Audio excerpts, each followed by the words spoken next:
Hey everyone, I'm David Finz, and on this episode of the Cyber Insurance Imperative, we're going to set our sights across the ocean, where the European Commission is gearing up to regulate cybersecurity across the multitude of connected devices, which has come to be known as the Internet of Things.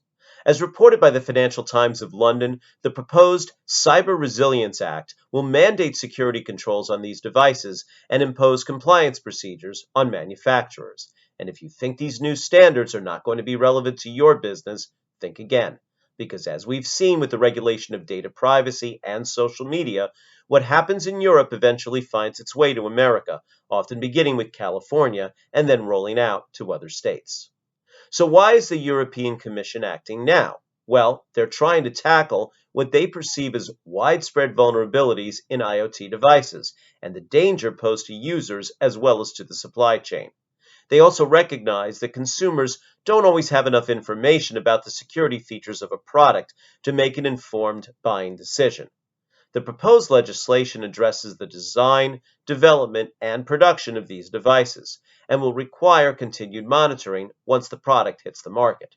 Companies will be prohibited from launching products with known vulnerabilities and will be required to adopt security by default into their design, protecting devices and data from unauthorized access and minimizing the impact of any incident.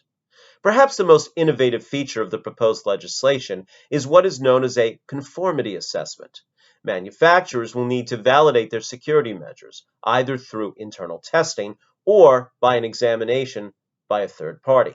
For certain devices considered to be a higher class of risk, third-party certification will be required. As far as enforcement, each EU member state will be directed to establish market surveillance bodies with authority to conduct sweeps of certain types of devices, and in the case of repeated noncompliance, even ban products from the market altogether. As with GDPR, penalties would be steep, running as high as 15 million euros or 2.5% of annual turnover, whichever is greater. Now, businesses will have some lead time to comply with these new requirements. Reporting obligations won't begin until 12 months after the law's enactment, with other provisions taking effect after 24 months. But given the time that it takes to bring technology products to market, manufacturers would do well to begin planning ahead. Now, as far as insurance coverage, this is where it gets interesting. With a few exceptions like hardware replacement costs and claims of emotional distress following a data breach, cyber policies typically exclude coverage for bodily injury and property damage. So businesses invariably look to their property and general liability policies for coverage. However, those policies don't ordinarily pick up regulatory proceedings. Those fall under a cyber policy. And this is where the right policy wording can make all the difference. See, while many investigations will likely precede an actual incident, some proceedings will undoubtedly be prompted by the failure of security on these IoT devices, which has led to actual bodily injury or property damage.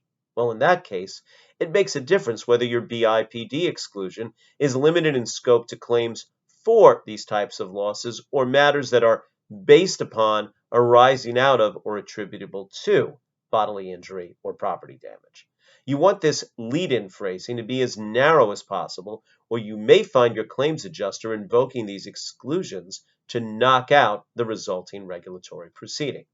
Now, please note, this is intended as general information and guidance, and you'll want to consult with a qualified insurance broker about your specific coverage needs.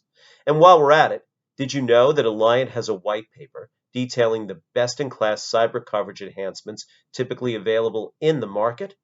For a copy, you can DM me on LinkedIn or email me at david.fins@alliant.com. Keeping you up to date on the rapidly evolving cyber regulatory landscape is just one more way that Alliant helps you find the more rewarding way to manage risk. Thanks for watching.